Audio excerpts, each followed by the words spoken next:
le Seigneur nous aide. Le Seigneur nous aide. Il est 19h22. On va y arriver. On va...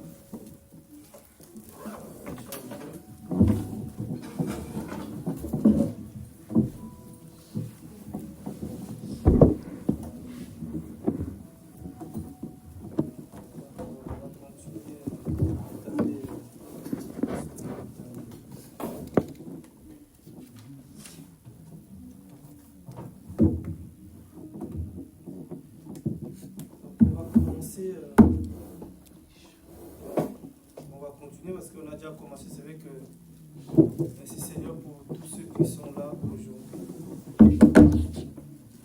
On continue sur le disciple-là. Je pense peut-être à effleurer comme ça les trois âges-là. Ah Seigneur. On a vraiment un cœur de servir le Seigneur. Il y a beaucoup de choses à apprendre pour servir vraiment le Seigneur. Pour être des bons serviteurs.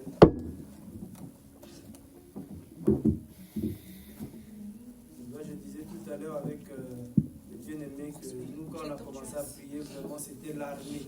C'était vraiment l'armée. Mais on a appris beaucoup de cette armée-là. On a appris beaucoup de disciplines. Et ça, on a gardé. Que la gloire revienne au Seigneur. On a essayé de s'adapter avec vous. Voilà. Vous êtes des enfants de 2000 ans. On essaie de s'adapter avec vous parce que. Mais bon, on va y arriver. Le plus important, ce n'est pas la forme, mais le fond. C'est ça qui est le plus important. Quand vous lisez, quand nous lisons le chapitre 1er, quand nous lisons Job, le chapitre 1er, je vois, c'est ce qui est même plus important.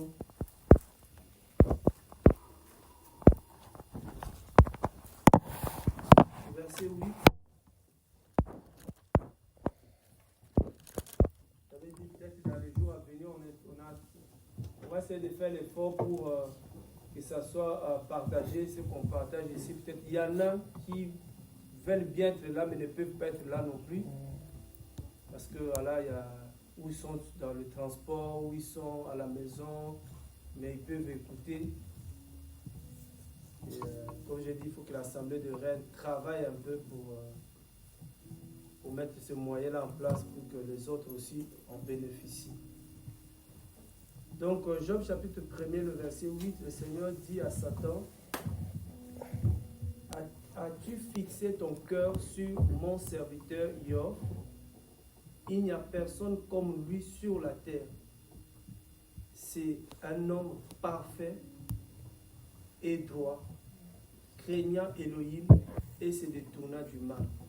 Donc voilà comment le Seigneur définit son serviteur. Un homme parfait, droit, craignant Elohim et se détournant du mal. Et nous avons vu au chapitre 2, on avait vu au chapitre 2 la réaction de la femme de Job. Malgré ça, je tiens aussi à le dire que malgré son discours, Job ne l'avait pas chassé. Alors voilà. Malgré elle était, Job l'a traité quoi? Job n'a pas, c'est vraiment, ces gens-là étaient sages. Hein. Job au verset 10, parce que nous là, tellement quand on est en colère, au verset 9, sa femme lui dit, tu tiens toujours ferme dans ton intégrité, béni Elohim, mère. C'est-à-dire que vraiment la qualité, une des qualités d'un serviteur, c'est l'intégrité. C'est être intègre, ce n'est pas les formes. Voilà, c'est vraiment l'intégrité, et l'intégrité est dans le cœur même. Donc, Job était un homme très intègre dans le Seigneur. Et il lui dit, tu parles comme parlerait une de ces insensés. Job n'a pas dit tu es insensé. Voilà, au moins, tu as la sagesse. Voilà. Mais tu parles comme. C'est pour ça que même quand on éduque les enfants, on dit toujours aux enfants de ne pas dire à l'autre tu es voleur. C'est-à-dire tu as volé. Dire à quelqu'un tu as volé est différent de dire à quelqu'un tu es voleur, parce que dire voleur c'est une qualification. Mais quelqu'un peut voler sans être voleur. Parce que voleur c'est une identité, c'est une vie. Mais il peut arriver, tu as menti mais tu n'es pas menteur. C'est pas que tous les jours tu vas mentir. Donc Job dit tu parles comme parlerait une de ces insensés. Voilà, donc c'est très important. Donc Job est resté intègre et ce que nous voulons par la grâce du Seigneur, c'est d'être des serviteurs du Seigneur. Tout ce qu'on veut, c'est servir le Seigneur. Et sur la route, ça m'arrive, hein, sur la route, quand je conduisais, je recevais quelque chose par rapport à ça, que de toutes les façons, on n'a pas le choix. Tout à l'heure, on parlait, on dit, ah, c'est dur, hein, mais est-ce qu'on a le choix de servir ou de ne pas servir le Seigneur? On n'a pas le choix. Parce que si tu ne sers pas le Seigneur Yeshua, tu sers le diable. Vous voyez déjà. Donc c'est un choix. Ou tu sers le diable, ou tu sers le Seigneur. C'est toi-même qui vois où c'est dur. Et ça dit que toi-même tu dis, bon, je préfère être dur que ça soit dur avec le Seigneur, qu'être dur avec le diable. Parce que la fin du ministère avec le Seigneur, c'est de bonnes choses. Vous voyez? Donc des fois je dis, mais est-ce qu'on a le choix? On n'a pas le choix. Mais le problème c'est que ce n'est pas parce que je dis que je vais servir le Seigneur que je suis en train de servir le Seigneur. Vous voyez un peu, hein? Donc on peut vouloir servir le Seigneur sans servir le Seigneur. Parce que cela se traduit par les actes que nous posons. Le Seigneur dit, dans Matthieu, il dit qu'un homme ne peut pas servir deux maîtres à la fois. Ce n'est pas possible. Ça, ce sont des choses qui sont impossibles devant le Seigneur, de servir deux maîtres à la fois. Soit tu sers, comment il s'appelle? Maman. Soit tu sers le Seigneur. Donc les deux à la fois, ça ne passera pas. De toute façon, avec le Seigneur, là, comme je dis toujours, la polygamie n'existe pas. C'est des fois, tu entends les gens dire, ah, ce frère-là aime le Seigneur, mais. S'il aime le Seigneur, mais ça n'a aucun sens. Ou tu aimes le Seigneur, ou tu ne l'aimes pas. Amen. Amen. Donc, Josué même avait posé cette question-là aux enfants d'Israël. Qui voulez-vous servir? Il a dit, soit vous servez les élèves qui ont servi vos pères, soit vous servez le Seigneur. Mais le peuple était tellement courageux pour dire, nous allons servir le Seigneur. Il a dit, oh, c'est un Elohim jaloux. C'est-à-dire, on ne le sert pas, tu vois, on ne le sert pas avec négligence, avec légèreté. Ou on le sert, ou on ne le sert pas. Et puis, il va leur dire que, si vous lisez Josué chapitre 24, mais le verset plutôt 14, regardez au verset 14, c'est qu'il le dit aux enfants d'Israël. Josué 14. Beaucoup, peut-être veulent servir le Seigneur.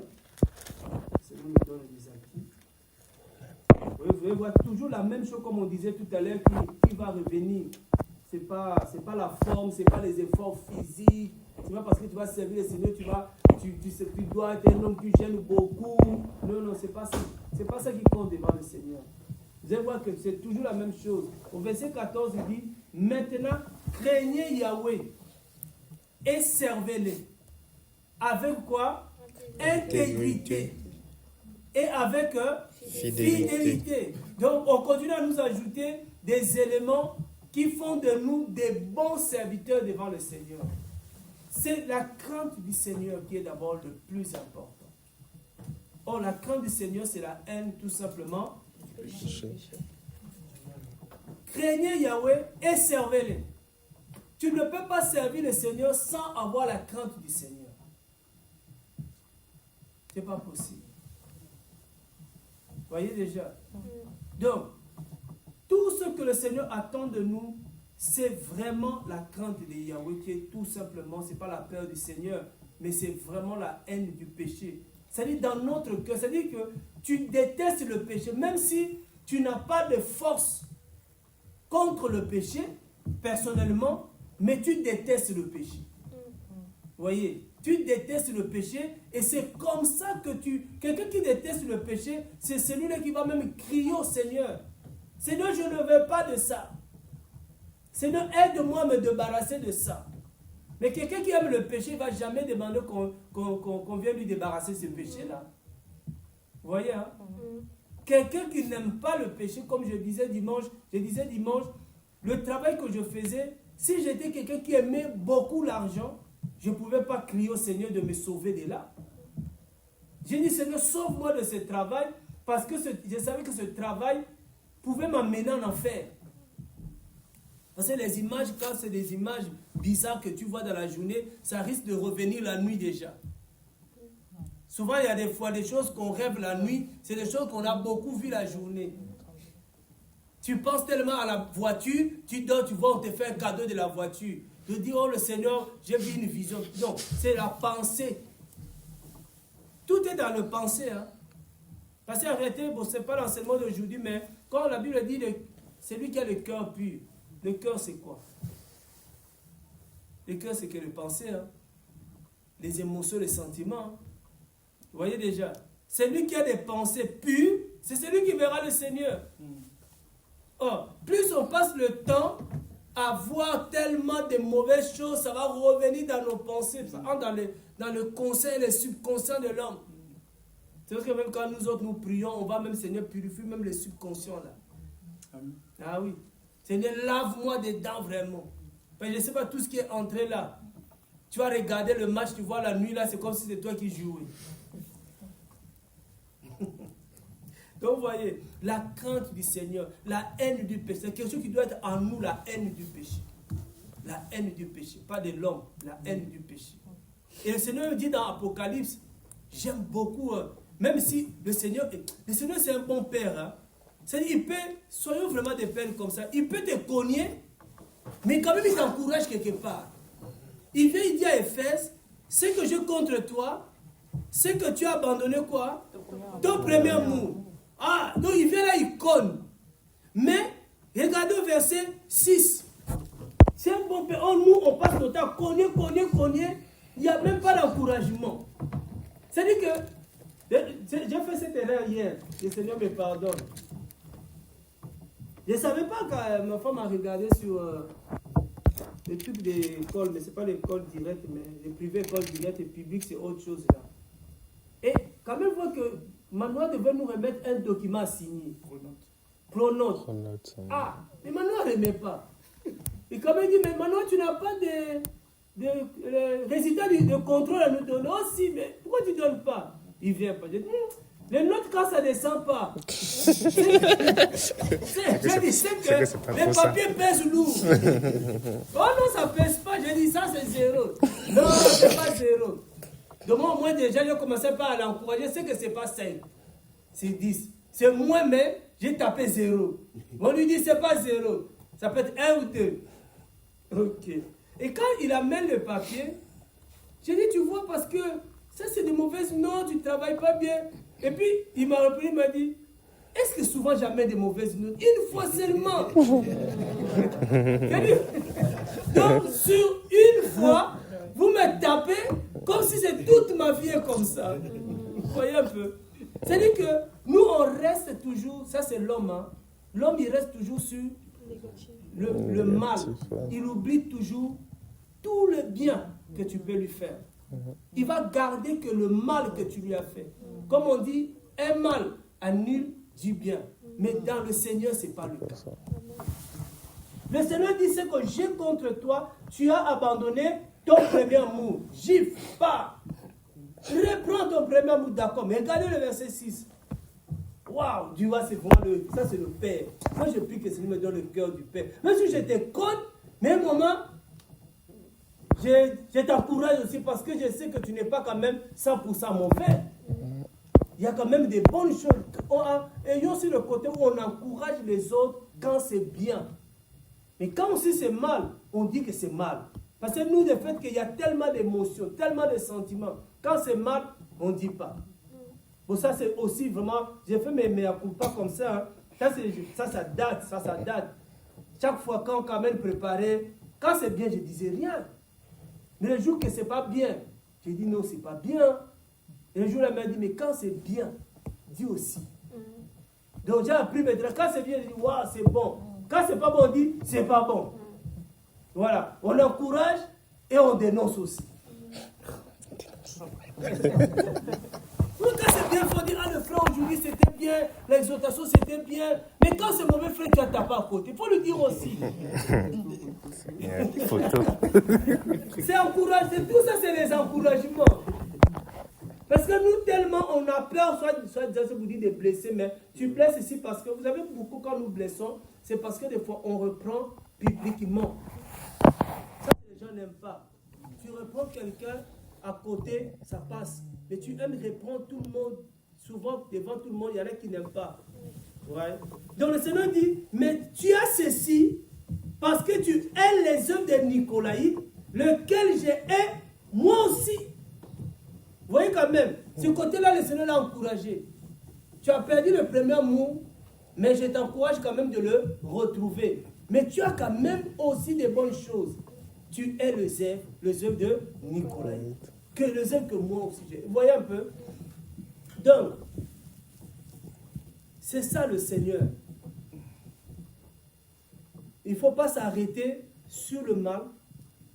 Servir le Seigneur aussi, c'est une école, c'est des étapes, c'est une marche.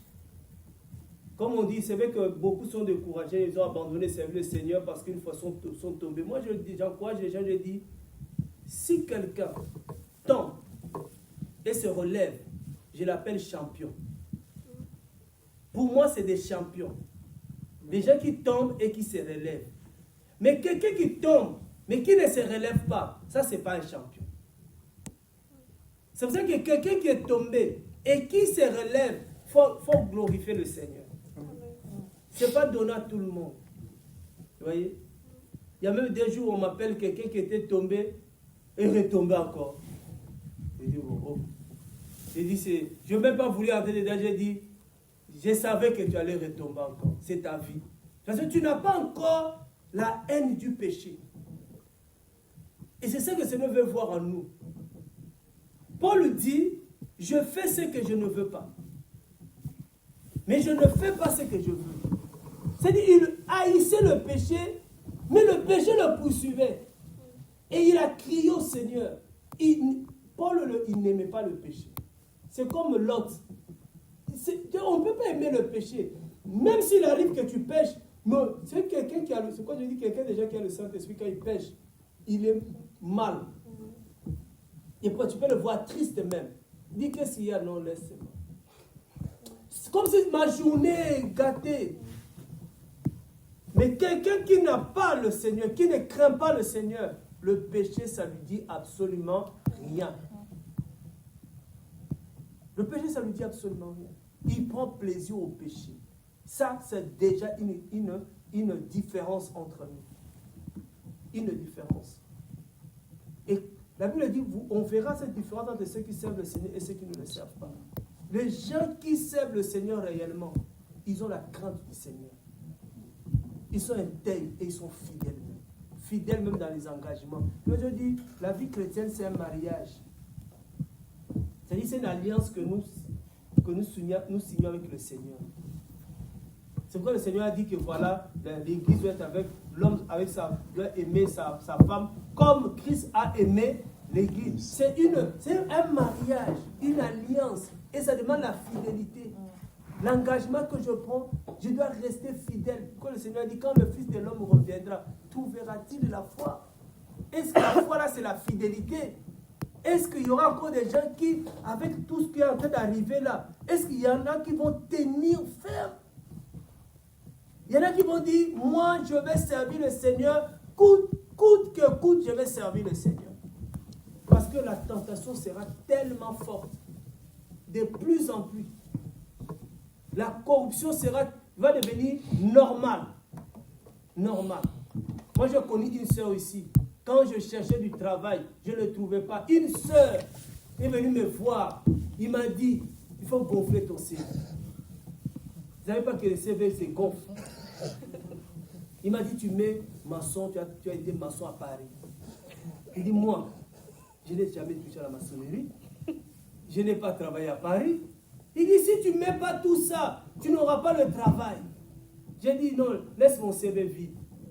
Le Seigneur va me donner du travail. Et le Seigneur m'a donné du travail. Ah oui. Le Seigneur, moi, tous les travail, je ne dis pas que ça sera votre cas. Vous allez à l'école, vous formez-vous. Mais moi, c'est mon cas, moi. Moi, c'est mon cas particulier. Tous les travaux que je fais, j'ai jamais fait de formation. Tous les CDI.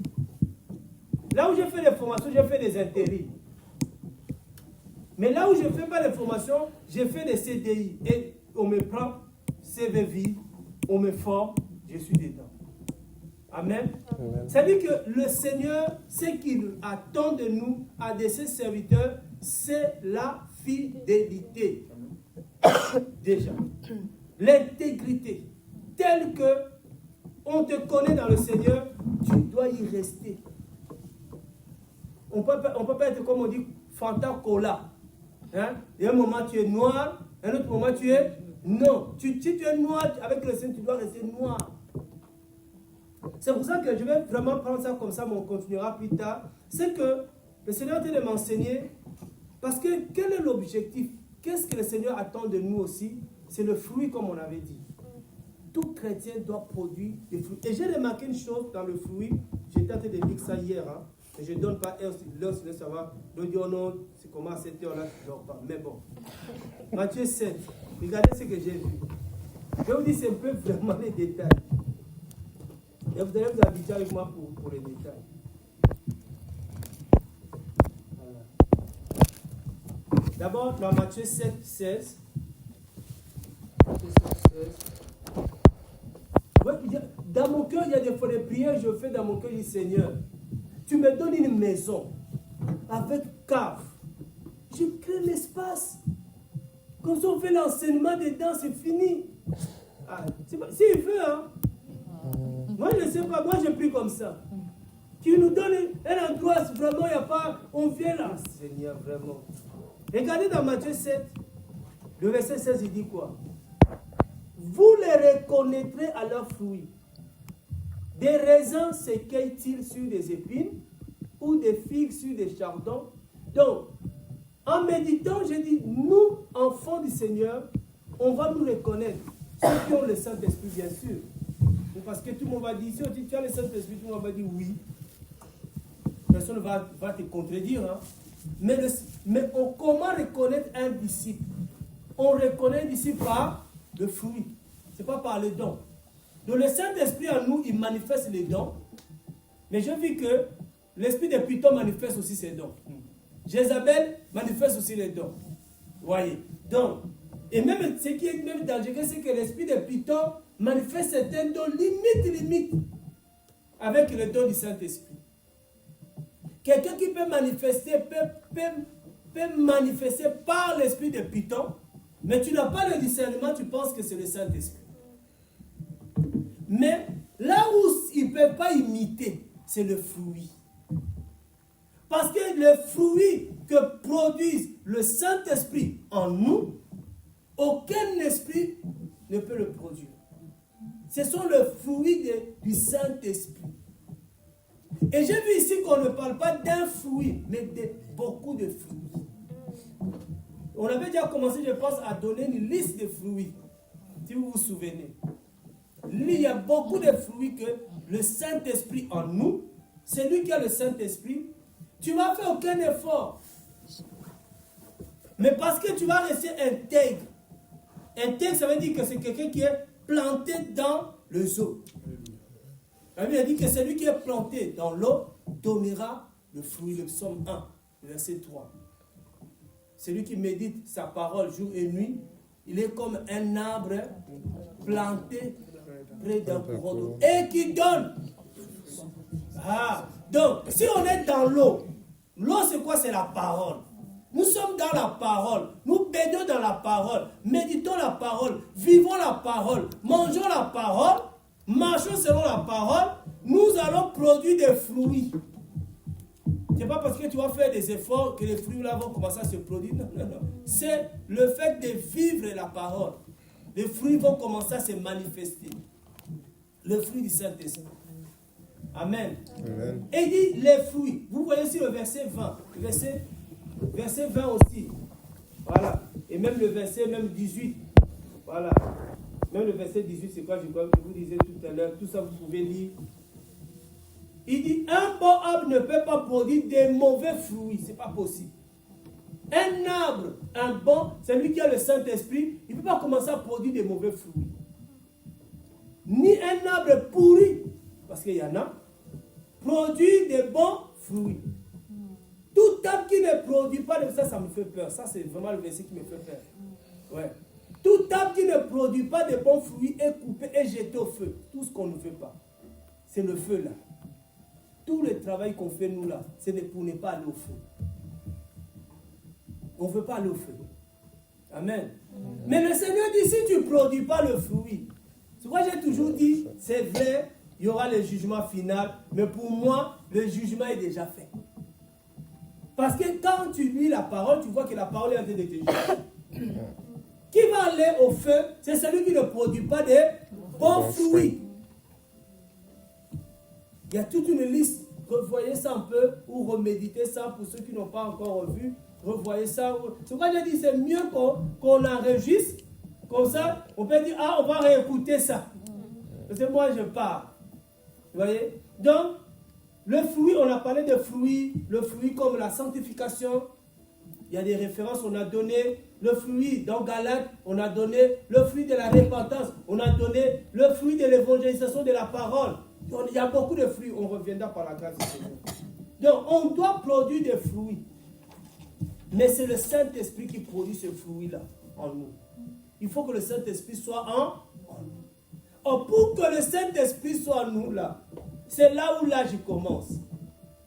Et, je pars vite, hein, mais je reviendrai quand même.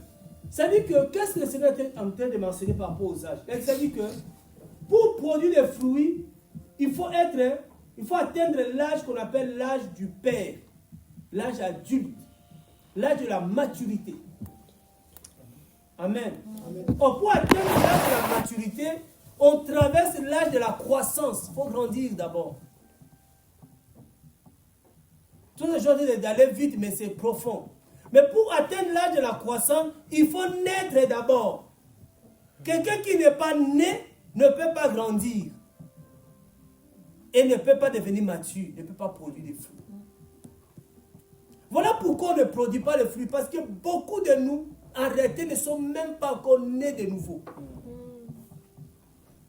Amen. Amen. Beaucoup de nous ne sont même pas nés de nouveau. Donc il n'y a même pas encore l'esprit en eux. Vous voyez le problème? Donc la base est là. Le premier âge, c'est la nouvelle naissance. On doit d'abord naître. Si on ne naît pas, on ne peut pas. Tu ne peux pas demander à un enfant de grandir, un enfant qui n'a pas encore vu le jour. Qui n'a pas encore décidé. Le Seigneur dit que, qu'est-ce qu'il dit de la nouvelle naissance? C'est, il faut naître d'en haut. Naître de l'esprit. Devenir une nouvelle créature. C'est ça d'abord le premier âge. C'est l'étape numéro 1. Tant que tu n'es pas encore une nouvelle créature, tu es toujours l'ancien homme. Parce que hier même, j'ai écouté quelqu'un, j'ai vu quelqu'un témoigner comme ça, il était musulman, il est devenu chrétien. Pendant que j'ai écouté, le Seigneur me dit, ça c'est pas la nouvelle naissance. Ça c'est les gens qui changent de religion. Beaucoup changent de religion sans naître de nouveau. Comme beaucoup changent dans des assemblées sans naître de nouveau. Et ils pensent que parce qu'il était musulman, il devient chrétien, qu'il est né de nouveau. Non. Parce que quand tu vas voir le fruit qu'il produit, ce n'est que le fruit qu'il produisait quand il était musulman. Est-ce que vous voyez un peu? Donc la nouvelle naissance, c'est devenir une nouvelle créature. Et comment voir que Jésus, mais les choses anciennes doivent passer. C'est un homme nouveau. Un nouveau langage. Vous voyez? Et ça, le Seigneur est en train de nous interpeller aussi parce que beaucoup de gens sont en train de tomber dans le piège des faux chrétiens. Ah, il aime la prière. Ah, il est tout le temps au programme. Mais est-ce qu'il est né de nouveau? Est-ce qu'il a changé? Je vous ai dit, c'est pourquoi je vous ai parlé de chat et de la souris. Je vous dis que ce n'est pas difficile.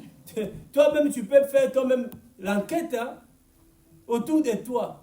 Parce que le Seigneur l'a fait. Le Seigneur a posé la question, qu'est-ce que les gens disent de moi? Et vous qui êtes avec moi, vous dites quoi? Tu peux poser, toi qui es marié, tu dis à l'autre, est-ce que vraiment moi j'ai changé? C'est pas difficile. Il peut te dire 30%. Tu dis, ok, donc je vais faire encore un effort.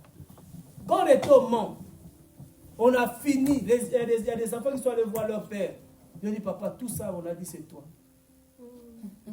Donc, les enfants, il y a une partie des enfants lui dit, les enfants disent que tout ce que tu as dit, c'est moi. Il y a l'aîné qui dit, pour papa, 50%. Il faut que tu changes. Mais il a dit, ok, tu veux faire un effort. C'est-à-dire que le changement, et si toi-même tu ne te rends pas compte, si tu n'as pas la certitude, fais l'enquête autour de toi. On va faire prochainement. Mais si je dis ça, vous allez fuir. Ouais. Mais prochainement, on va faire une enquête. Une enquête. Jacques chapitre 5, le verset 16 dit quoi? On va faire une enquête. Ça va nous aider, une enquête anonyme. Donc, tous les gens qui sont là, 16, il dit quoi? Il me dit qu'on faisait vos fautes les uns les autres.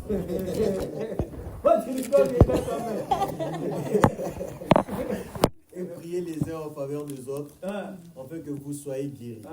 La supplication du juste agit avec une grande force. Comment on peut prier les uns en faveur des autres si on ne confesse pas? Anonyme. On prend des papiers. Même moi, dedans, tous. Chacun va écrire. Tu n'écris pas que c'est toi. Donc, chacun va écrire. Tu vas écrire ce que tu penses de moi en négatif. Ouais. On écrit ton nom ou pas aussi? À qui attache ça.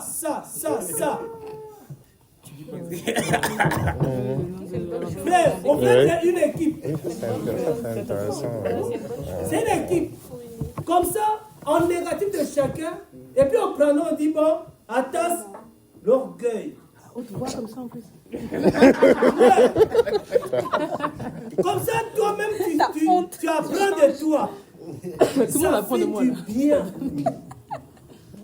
Ça fait du bien. Si quelqu'un pense que lui, il est pur ou parfait, il n'a pas sa place. Nous, on tend vers la perfection. On n'est pas parfait. Tu vas voir, on va te critiquer, mais entre nous. Et puis on priera les uns les autres. Comme vous avez dit à ta l'orgueil, donc vous allez prier pour que l'orgueil là parte. Mais moi je sais déjà qu'est-ce que les gens pensent de moi. C'est ce que le Seigneur a fait, ça c'est écrit dans la Bible. Il y avait un pasteur, si je peux témoigner par rapport à ce qu'il dit, il y avait un pasteur qui avait fait cet exercice-là et il avait demandé aux personnes de l'Assemblée de lui donner comme il a dit, de lui donner des papiers comme ça et qu'il puisse critiquer le pasteur. En fait. Mais c'est comme si le Seigneur l'avait dit, tu fais ça, mais tu ne te justifies pas. Non, il n'y a pas à se justifier. Hein. Tu ne réponds pas, tu ne te justifies pas. La justification, c'est l'esprit d'Adam. La justification. Quand on te reproche quelque chose, ne cherchez pas à vous justifier. Il ne faut pas s'expliquer. Il n'y a pas à s'expliquer. Prends ça pour toi. Je vous ai donné un témoignage quand je suis arrivé à Rennes. Je prends maman, je vais peut-être se souvenir. Il y a une maman, elle est déjà décédée. Elle venait à Rennes prêcher. Maman Luzolo, là. Et pendant un jour, son intervention, elle a dit, devant moi, elle m'a dit, il y a l'esprit d'impudicité. Je n'étais pas dans l'impudicité. J'ai pris ça. Je suis allé prier. Et je sais qu'une fois, j'avais fait un songe et l'erreur que j'avais fait, j'ai partagé. C'est la sœur Charlotte même qui est venue encore chez moi me dit, c'est pas comme ça qu'on fait. Et que On n'a pas à se justifier. Si c'est vrai, Seigneur, aide-moi. Seigneur, change-moi. Si c'est faux, Seigneur, que toute la gloire te revienne. Ouais. Ça casse, ça donne de l'humilité. Après, si tu ne veux pas, tu ne participes pas.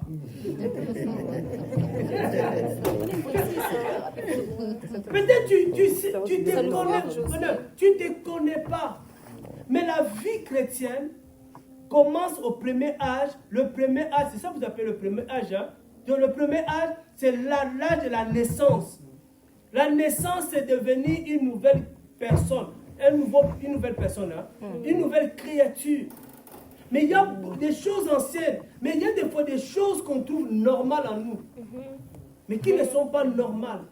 Ça nous empêchera de grandir ces choses. Ça nous empêchera de produire des fruits. Je n'ai pas le temps vraiment d'entrer dans ça, mais je vous balance ça comme ça, vraiment c'est important. Important. Regardez 1 Pierre vite fait parce que maman là va venir. 1 Pierre. 1 Pierre. Si c'est vraiment, je ne vous force pas. 1 Pierre chapitre 2. J'avais demandé, on peut aller jusqu'à 30. Hein. Ok. 1 Pierre chapitre 2. À 30, que la crise. Voilà. 1 Pierre chapitre 2, verset 1. Jusqu'au verset 2. Étant donc débarrassé de toute méchanceté et de toute espèce de tromperie et l'hypocrisie et d'envie de toute diffamation. 2. Comme des bébés nouveau-nés, désirez les laits spirituels et purs, afin qu'en lui vous croissiez. Si en effet vous avez goûté que le Seigneur est bon. Donc voilà. Donc vous voyez un peu, on ne peut pas grandir. Le lait ne peut pas faire l'effet parce que c'est la parole qui va faire l'effet qui va nous permettre de grandir. Mais pour que la parole puisse faire cet effet de grandir, parce qu'on peut nous donner la parole. Mais tant qu'on n'est pas vraiment, le cœur n'est pas pur, on n'est pas né de nouveau, et on n'a pas mis de côté nos méchancetés, nos tromperies, toute hypocrisie, nos diffamations, on ne met pas ça de côté, le lait ne fera aucun effet. Le lait ne fera aucun effet. Et si le lait ne fait aucun effet, il n'y a pas de croissance. Vous voyez un peu. Mais il y a des choses, c'est pas parce qu'on veut, mais parce qu'on ne sait pas qu'on est comme ça des fois. Vous voyez des choses. Parce qu'on ne sait pas. Mais si tu veux, tu peux le faire. Tu peux oser commencer déjà. Comme ça, tu sais déjà, quand on va te dire, tu dis, je savais. Donc, c'est vraiment la confirmation. La confirmation. Parce qu'entre nous, des fois, on a du mal directement comme ça à dire la vérité aux autres. À reprendre les autres. Mais d'une manière anonyme. On reçoit le courrier, on va lire. Ah, Roger. Voilà Roger. Parce qu'il y a des jours là, devant le tribunal du Seigneur, c'est tout un film apparemment. C'est ta vie qui sera complètement dévoilée. Il vaut mieux que je sois dévoilé maintenant et réparé que le dernier jour. Hein. Vaut mieux maintenant. Hein? Ça vous va ou pas? Oui. Ça va? Hein? Ça va? Bon, si vous ne voulez pas pour vous, faites pour moi. Je vous sens. Voilà, il y a des savants, oui, mais d'autres. Voilà, moi, en fait, moi j'en ai besoin. Moi, je fais. Hein. Moi, je fais, parce qu'il y en a, ils savent déjà tout ce qu'on va noter. Mais moi j'en fais tellement, parce que j'ai envie de grandir et j'ai envie de progresser avec le Seigneur. Le Seigneur dit, c'est parce que les gens aiment, je souhaite que tu prospères. À tous égards. Comme prospère c'est-à-dire d'abord ton âme. Quand ton âme prospère, le reste va suivre.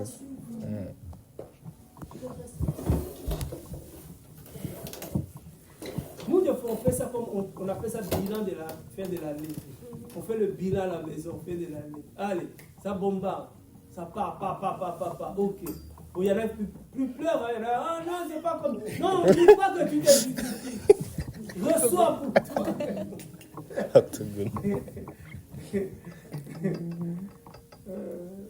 Non, vraiment, voilà. Donc, on va continuer comme ça. Travaillons d'abord sur la nouvelle naissance, comme premier âge. Après, on travaille sur la croissance spirituelle. On va grandir spirituellement et vous allez voir que les fruits vont couler. Les fruits vont couler. Les gens ont besoin, parce que la maturité, quand c'est mûr, c'est là où on peut manger le fruit. Et les gens attendent ce fruit-là. Les gens ont besoin de ce fruit-là que nous allons manifester. C'est ça qui va leur donner la vie aussi. Vous voyez? C'est ça qui va leur donner la vie. Nous sommes appelés à ça. On ne peut pas fuir ça. Comme on a dit, si on ne produit pas, c'est le feu. Donc on n'a pas le choix, on doit produire. Ouais. Mais prions aussi le Seigneur. Dans ce que tu sais déjà, prie aussi le Seigneur. Peut-être toi-même tu te connais. Parce que la Bible dit, examine-toi toi-même. Peut-être en t'examinant, tu te connais aussi. Tu sais déjà ce que le Seigneur, comme quelqu'un m'a appelé, il me dit, je sais ce que le Seigneur me reproche. Frère, toi tu as la grâce. Toi tu sais déjà ce que le Seigneur te reproche. Mais qu'est-ce que tu attends encore? Oh frère, je suis beaucoup dans les émotions. Je dis, oh. Donc tu m'appelles pour perdre mon temps. Mais moi je lui dis, mais tu veux que je t'aide comment? Je t'aide comment? Quelqu'un qui sait, le Seigneur est venu le voir, lui a dit, voilà ce que je te reproche. Voilà ce que je te reproche. Nous on prie même pour que le Seigneur nous dise. Ah, moi j'ai prié pour que le Seigneur me dise, mais Seigneur, voilà, je te reproche ça. Ça, j'attends du Seigneur. J'attends du Seigneur, moi je n'ai pas peur de ça. Pour que je change. Oui. Parce que je vais servir le Seigneur. Et je sais que servir le Seigneur, le diable aussi, il nous attend dans des fautes. Il veut, voilà, nous avoir sur quelque chose pour aller nous accuser. Ça, c'est ça le diable. C'est ça le diable. Et il y a des fois, nous-mêmes aussi, comme je disais, nous-mêmes aussi, le diable, des fois, quand on l'accuse, hein, il dit, Seigneur, toi-même, tu sais que ce n'est pas moi. Ce n'est pas de ma faute. C'est lui-même. C'est lui-même qui m'a dit, entre. Je suis entré. Mais lui, il s'est justifié. Hein. C'est pour ça que l'esprit de justification, ça ne passe pas.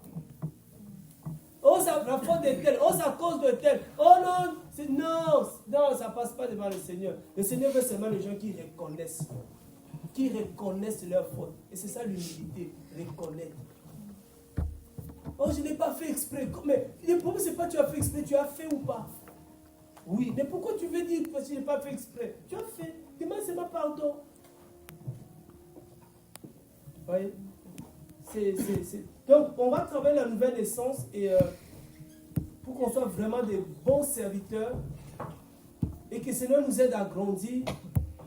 Mais ça ne peut pas nous arrêter, comme on dit, à suivre le Seigneur. C'est toujours dans la marche chrétienne.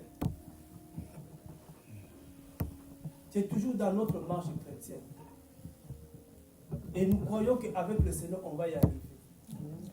On prie seulement, Seigneur, renouvelle-moi, fais de moi vraiment, donne-moi un cœur pur. Le Seigneur dit, quand il dit cœur pur, il dit, dans Ézéchiel, il dit, donc on va regarder Ézéchiel.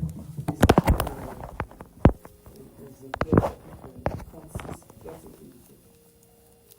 comme je dis tout à l'heure, ce n'est pas à toi de faire, mais c'est une disposition de ton cœur.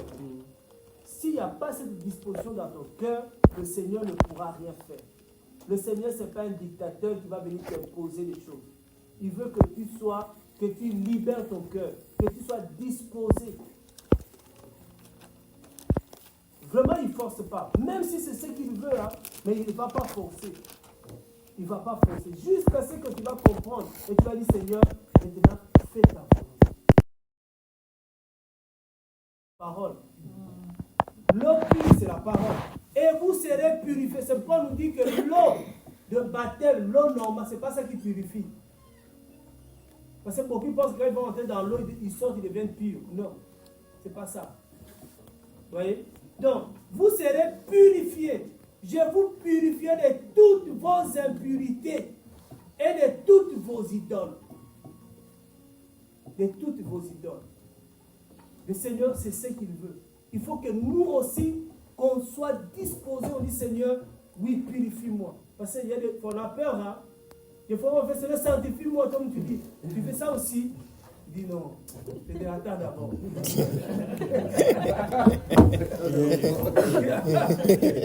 La prière, là, dès que tu fais ça, tu entends une voix qui te dit, tu es sûr. Tu sanctifie vraiment. Qui débarrasse à toi tout ce que lui appelle impureté. Tout ce que lui appelle idole.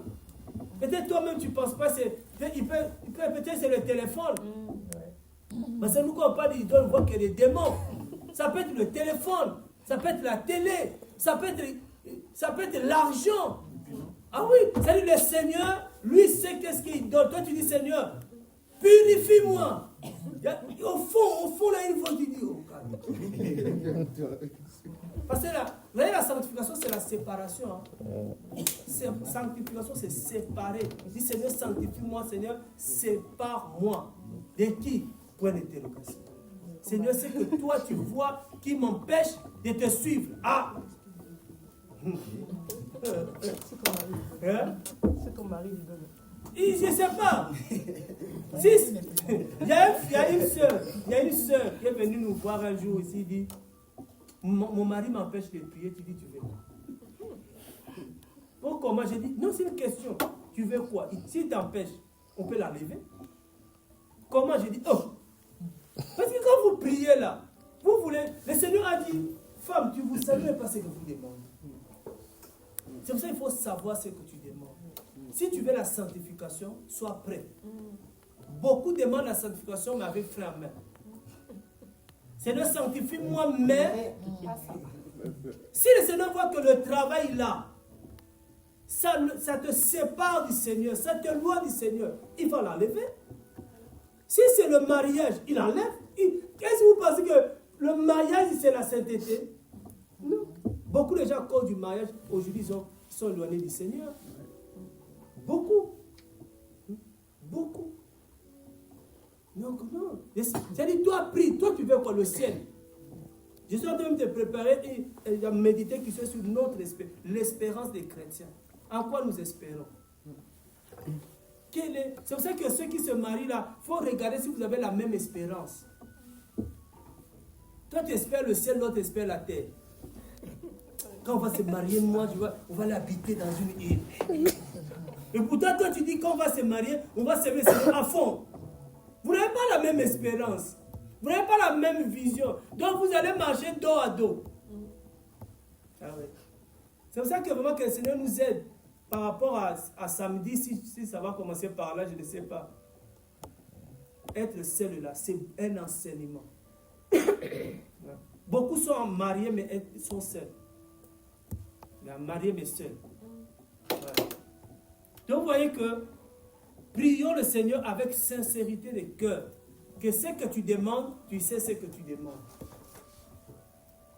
Tu demandes la nation. Seigneur, donne-moi la vie des reines. Quand il va te donner, hein. Mais quand il va te donner, que la vie des reines ne t'engloutit pas. C'est pour ça qu'il y a un homme qui a demandé dans la Bible, il a dit, Seigneur, ne me donne pas. Si tu me donnes beaucoup, je vais te régner. Il est sincère, hein? Donne-moi ce qu'il faut. Mais ne me prive pas non plus. Sinon, je vais dire, Seigneur, qui est mon Elohim? Voilà des gens sincères. Toi, tu veux beaucoup. Est-ce que tu es capable de supporter le beaucoup? C'est ça, beaucoup de choses qu'on demande. Est-ce que toi, si le Seigneur te donne mariage aujourd'hui, toi, tu vas continuer, on va encore te voir même. Combien on va disparaître dans les radars de la prière? Frère, c'est compliqué. Seigneur, ne me donne pas ce qui va m'éloigner de toi. Mais ne me prive pas aussi ce qui va m'éloigner de toi. Donne-moi ce qu'il faut. Il y en a juste le permis, ça les a éloignés d'ici. Le permis. Même pas encore la voiture. Le permis. Tu as déjà vu quelqu'un prendre le permis, mais il met sur son profil. Permis. Il y a des choses. Quand je vois ça, je dis vraiment que tu n'as rien à mettre. Pourquoi ces choses-là, pourquoi ça concerne toujours nous les Africains? Ici, là, ils font ça. Parce que pour eux, c'est quelque chose qui est normal. Nous, c'est des choses extraordinaires. Il y a, comme quelqu'un disait, l'Afrique, c'est un monde qui n'existe pas encore. Oui, l'Afrique n'existe pas encore. Parce que ce qu'on voit en Afrique, on voit ça nulle part dans le monde. Quelqu'un ici n'est CDI, il met sur Facebook. Il a réussi. Un jour, quelqu'un m'a appelé, tu es arrivé, j'ai dit non, je ne suis pas encore arrivé à l'Europe. Je continue à marcher. Je ne suis pas arrivé. Parce qu'il attendait que je sois arrivé, je suis assis, je suis maintenant, je ne peux pas envoyer. J'ai dit non, je ne suis pas arrivé. L'Afrique, non, c'est un autre monde. C'est un monde qui n'existe pas, qui va exister après. Vous voyez, tout ça, ça peut se faire, beaucoup le faisaient, mais avec le temps, avec la parole, c'est la vanité. Dieu la nationalité, et c'est écrit là.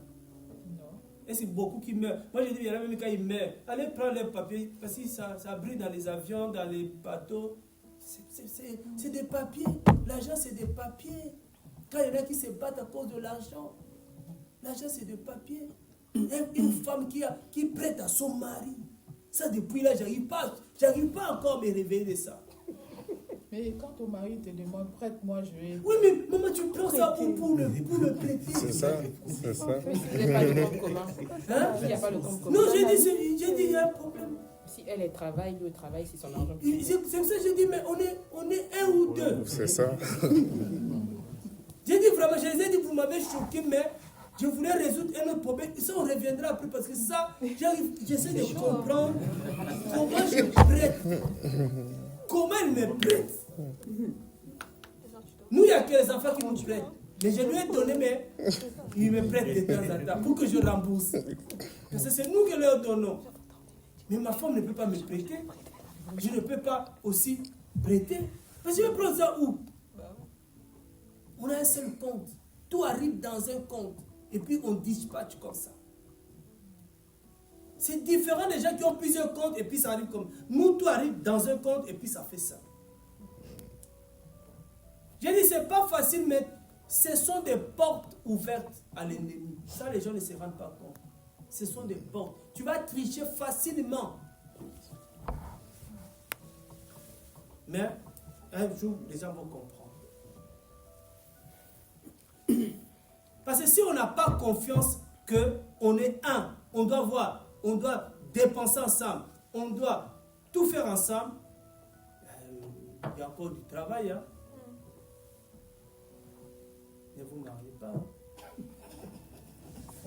Vous n'êtes pas prêts à être joints, joints dans tous les points de la vie. Être joints. Ne vous mariez pas. Ah, je vous dis.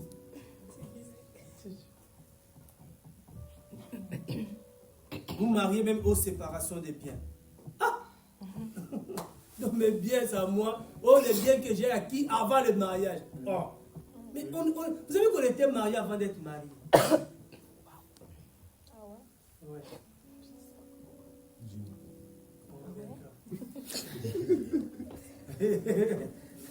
Il y a un statut comme ça au Gabon, je ne sais pas si c'est comme ça ici. C'est bien commun réduit aux acquets.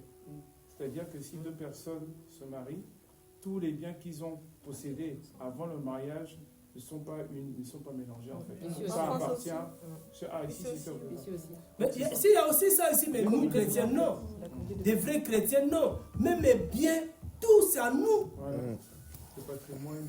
Non. C'est tout à nous. Il n'y a rien qui est pour l'autre. Et quand je meurs, tout reste à l'autre. Il n'y a pas aux familles, tout ça, non. C'est pas Mathieu. C'est vous aussi. Le Seigneur nous aide. Le Seigneur nous aide. Mais bon, avec la parole, La parole va nous purifier. Moi j'ai galéré, tu as galéré. Mais quand tu galérais, moi dans le coulisses, j'ai prié. J'ai